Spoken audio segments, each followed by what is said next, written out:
Durante 2 años tuve síntomas misteriosos que ningún doctor podía explicar. Hasta que descubrí que mi suegra me estaba envenenando lentamente con arsénico en la comida. Esta es la historia de cómo casi muero por confiar en la persona equivocada, y cómo una cámara oculta me salvó la vida. Me llamo Alexandra, Alex para los amigos. Tengo 31 años ahora, pero cuando esta historia comenzó tenía apenas 27. Era joven, estaba enamorada, y creía que había encontrado a la familia perfecta cuando me casé con James.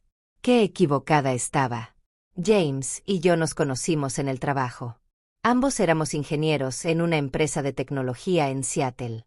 Él era ese tipo de hombre que toda madre querría para su hija: educado, trabajador, gracioso sin ser payaso, guapo sin ser vanidoso. Me enamoré perdidamente en 6 meses. Nos casamos al año y medio de conocernos. Tal vez fue muy rápido. Tal vez debí ver las señales. Pero cuando estás enamorada, tu cerebro se vuelve selectivamente ciego. La primera vez que conocí a Margaret, la madre de James, fue en una cena familiar 3 meses después de empezar a salir. Vivía a 2 horas de Seattle, en una casa victoriana preciosa que parecía sacada de una revista. Todo en ella gritaba perfección: el jardín impecable, los muebles antiguos pero inmaculados, las fotos familiares perfectamente alineadas en la repisa de la chimenea. Margaret misma era la imagen de la elegancia. 58 años que parecían 48, cabello rubio cenizo siempre en un moño perfecto, ropa de marcas que yo ni siquiera podía pronunciar.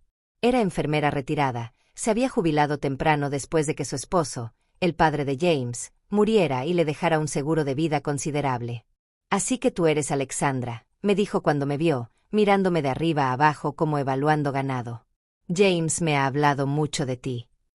Su sonrisa no llegaba a sus ojos. Pero yo estaba tan nerviosa por causar buena impresión que no le di importancia. La cena fue incómoda. Margaret me hizo 1000 preguntas sobre mi familia, mi educación, mis planes futuros. Cuando mencioné que mis padres eran inmigrantes de Polonia, algo cambió en su expresión. Fue sutil, apenas un microgesto, pero lo noté. «Polonia», repitió. «Qué interesante. Y vinieron aquí legalmente, supongo». «Mamá», la reprendió James. «Solo pregunto, cariño. Es importante conocer los antecedentes familiares». Debí haberme ido en ese momento. Pero me quedé. Por James. Los primeros meses fueron relativamente normales. Margaret era distante pero cortés. Hacía comentarios pasivo-agresivos ocasionales sobre mi cocina, mi forma de vestir, mi acento, que no tengo, nací en Estados Unidos, pero nada que no pudiera manejar. Todo cambió cuando James y yo nos comprometimos. «¿Estás seguro de esto?», le escuché decirle por teléfono un día. «Es muy pronto. No la conoces realmente. Hay tantas chicas buenas de buenas familias». Cuando confronté a James, me dijo que su madre solo estaba siendo protectora. Que ya se le pasaría. Que la conociera mejor. Así que hice el esfuerzo. Empecé a visitarla más seguido, a ayudarla con las compras, a invitarla a almorzar. Poco a poco, Margaret pareció suavizarse. Incluso empezó a cocinar para nosotros cuando la visitábamos. «Es mi forma de mostrar amor», decía mientras servía platillos elaborados. «La comida une a las familias». Y vaya que su comida era espectacular. Asados perfectos, pasteles dignos de concurso, salsas que te hacían querer lamer el plato. James bromeaba que me había casado con él solo por la cocina de su madre. Si tan solo hubiera sabido la verdad. Los síntomas empezaron 6 meses después de la boda. Al principio fue sutil, fatiga que atribuía al trabajo, dolores de cabeza ocasionales, un poco de náusea por las mañanas. Pensé que tal vez estaba embarazada. Pero las pruebas salían negativas. Luego empeoró. Empecé a perder peso sin razón. Mi cabello se caía en mechones. Tenía un sabor metálico constante en la boca. Las uñas se me pusieron quebradizas y con líneas blancas extrañas. Fui al doctor. Me hicieron análisis de sangre básicos. Todo salió normal. Me dijeron que probablemente era estrés. «Tal vez deberías trabajar menos», me sugirió James, preocupado. «Mamá dice que las mujeres modernas se exigen demasiado». Reduje mis horas. Los síntomas continuaron. 6 meses después, estaba en emergencias. Había colapsado en el trabajo. Mi jefe tuvo que llamar una ambulancia. Los doctores estaban desconcertados. Mis síntomas no cuadraban con nada específico. Me hicieron todas las pruebas imaginables: lupus, enfermedad de Lyme, esclerosis múltiple, hasta HIV. Todo negativo. Podría ser síndrome de fatiga crónica, dijo un doctor encogiéndose de hombros. O fibromialgia. Son difíciles de diagnosticar. Me mandaron a casa con vitaminas y la recomendación de hacer yoga. Margaret se volvió mi cuidadora no oficial. Venía a casa cada día con sopas caseras, tés de hierbas, batidos nutritivos. Necesitas alimentarte mejor, decía mientras me obligaba a comer. Estás muy flaca, pareces enferma. Yo estaba enferma, pero nadie sabía por qué. Un día, mientras Margaret estaba en mi cocina preparando otro de sus remedios curativos, noté algo extraño. Sacó un frasquito de su bolso y roció algo sobre mi porción de sopa. Cuando le pregunté qué era, sonrió. Vitaminas líquidas, querida, para ayudarte a recuperarte más rápido. Confié en ella. ¿Por qué no lo haría? Era enfermera. Sabía de medicina. Estaba cuidándome. Los síntomas empeoraron. Empecé a tener problemas neurológicos. Hormigueo en las extremidades. Visión borrosa. Dificultad para concentrarme. Un neurólogo me diagnosticó con neuropatía idiopática, básicamente, daño nervioso de origen desconocido. James estaba destrozado viéndome así. Trabajaba desde casa para cuidarme. Su madre prácticamente se mudó con nosotros. No te preocupes, le decía a James. Yo cuidaré de Alex. Es lo que la familia hace. Una noche, estaba tan mal que James quería llevarme al hospital otra vez. Margaret lo convenció de que no era necesario. Solo necesita descansar, insistió. Los hospitales están llenos de gérmenes. Podría empeorar. Esa noche casi muero. Mi corazón empezó a latir erráticamente. No podía respirar. James, en pánico, llamó al 911 contra los deseos de su madre. En el hospital, un doctor joven, recién salido de la residencia, tuvo una idea. ¿Ha estado expuesta a algún metal pesado? Plomo, mercurio, arsénico. No que yo sepa, respondí débilmente. Hagamos la prueba de todos modos. Sus síntomas. He visto algo similar en un caso de envenenamiento que estudié. Margaret estaba en la habitación cuando el doctor lo sugirió. Vi algo en su cara. Un destello de pánico. Fue tan rápido que pensé que lo imaginé. Eso es ridículo, dijo ella. ¿Quién envenenaría a Alex? Es absurdo hacer pruebas innecesarias. Pero el doctor insistió. Y yo, desesperada por respuestas, acepté. Los resultados tardaron una semana. Una semana durante la cual Margaret se volvió más insistente con su comida. Más controladora. Come todo, me ordenaba. No puedes recuperarte si no comes. Algo en su tono me inquietaba. Empecé a fingir que comía, a tirar la comida cuando no miraba. Y curiosamente, empecé a sentirme un poquito mejor. Cuando llegaron los resultados, mi mundo se derrumbó. Niveles de arsénico 50 veces por encima de lo normal. Me estaban envenenando. El doctor llamó a la policía inmediatamente. Me interrogaron por horas.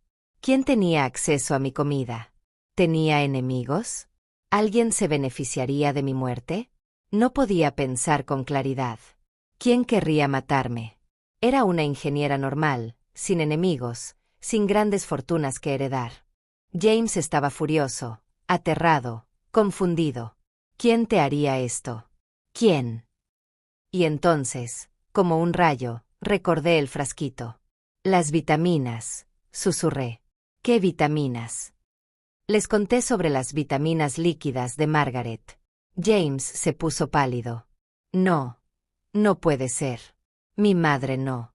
Ella te está cuidando. La policía fue a casa de Margaret esa misma noche con una orden de registro. Encontraron el frasco en su bolso. No eran vitaminas.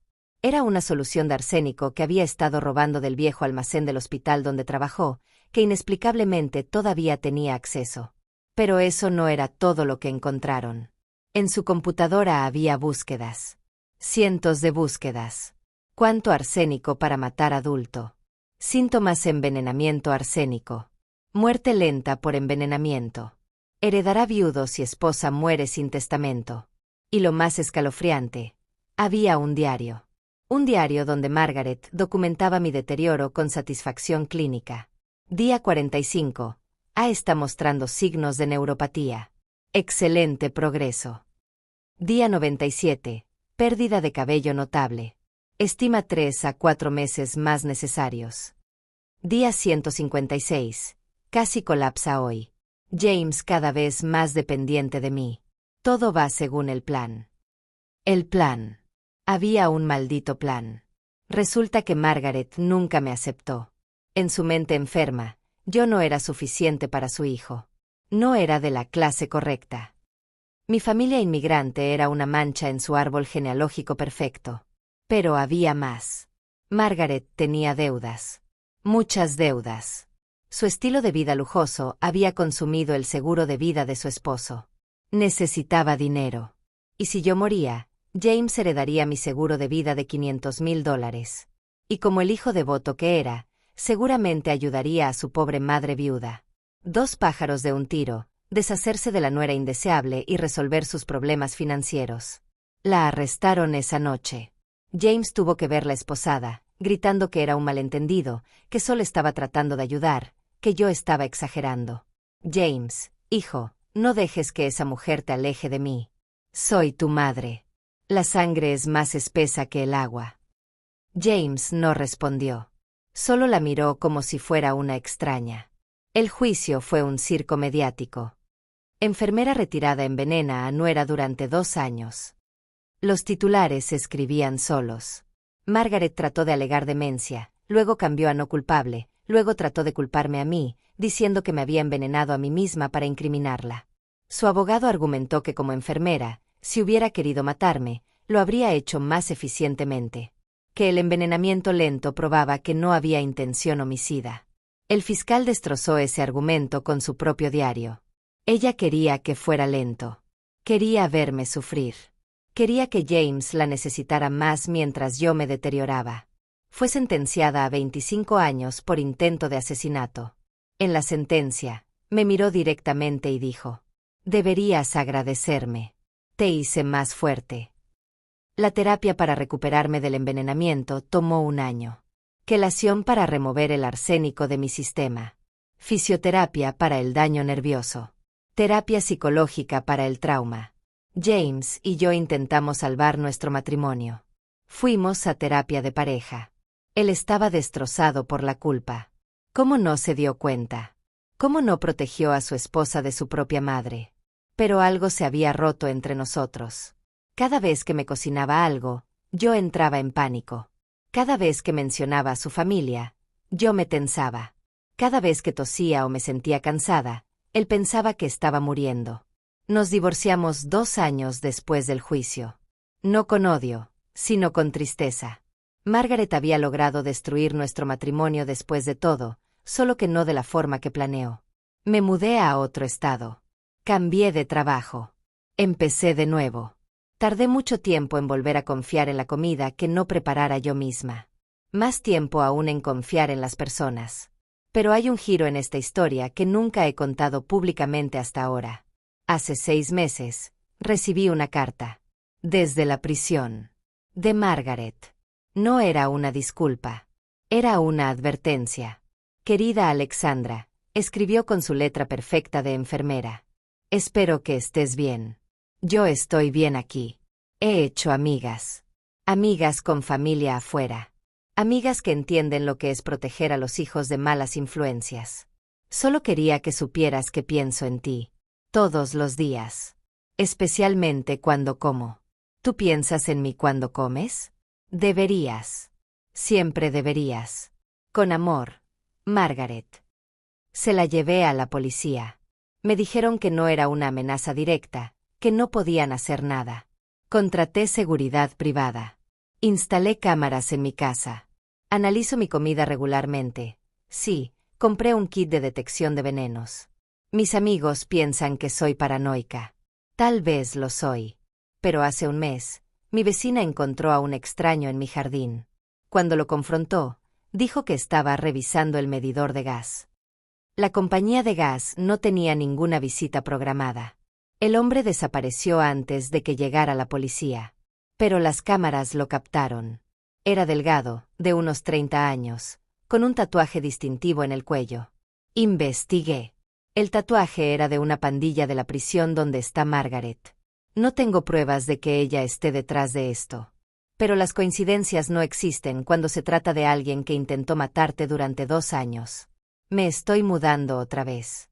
Esta vez, no le diré a nadie a dónde. Ni siquiera a James, que ocasionalmente me escribe para ver cómo estoy. Porque aprendí algo importante de todo esto. Cuando alguien te muestra quién es realmente, créele la primera vez. Y cuando alguien intenta matarte, bueno, no hay segunda oportunidad. Margaret me enseñó a no confiar en la comida de otros. Pero más importante, me enseñó a no confiar en la familia de otros. La sangre puede ser más espesa que el agua, como ella decía. Pero el arsénico es más espeso que ambos. Y yo prefiero estar viva y paranoica que muerta y confiada. ¿Saben qué es lo más irónico? Ahora soy experta en venenos. He estudiado todo sobre toxicología. Podría reconocer docenas de venenos por sus síntomas. Me he vuelto lo que Margaret era, alguien que conoce las 1000 formas de matar a una persona lentamente. La diferencia es que yo uso ese conocimiento para protegerme, no para dañar. Aunque a veces, cuando pienso en esos 2 años de infierno, cuando recuerdo cada momento de dolor que ella disfrutó causándome, a veces fantaseo con visitarla en prisión, con llevarle un pastel horneado por mí, con verla dudar antes de comerlo, preguntándose si, pero no lo haría. No soy ella. ¿O sí? El trauma cambia a las personas de formas que no esperamos. Margaret me cambió. Me volvió desconfiada, paranoica, obsesiva con la seguridad.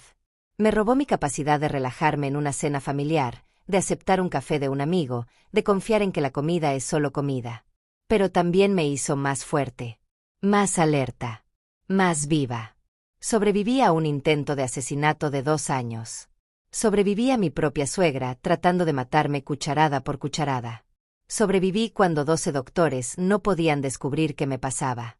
Y ahora, cada día que me despierto sin síntomas, cada comida que como sin consecuencias, cada momento que respiro sin dolor, es una victoria. Margaret quería verme muerta. Pero aquí estoy, viva, contando mi historia. Y ella está en una celda, comiendo la comida de la prisión, sin poder controlar qué ingredientes tiene. ¿Karma? ¿Justicia? No lo sé. Solo sé que ella tiene que confiar en que nadie en esa cocina de la prisión sepa quién es y qué hizo. Tiene que confiar en que ninguna de esas amigas que mencionó tenga un familiar que haya sido envenenado. Tiene que confiar en que cada comida sea solo comida. Igual que yo tuve que confiar en ella. La diferencia es que yo confié en familia. Ella tiene que confiar en extraños.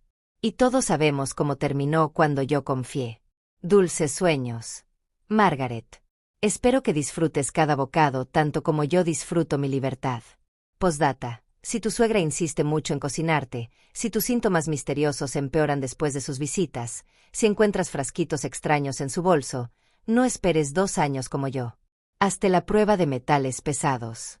Podría salvarte la vida. Y si resulta positivo, bueno, al menos tendrás una historia para Reddit. Solo asegúrate de sobrevivir para contarla.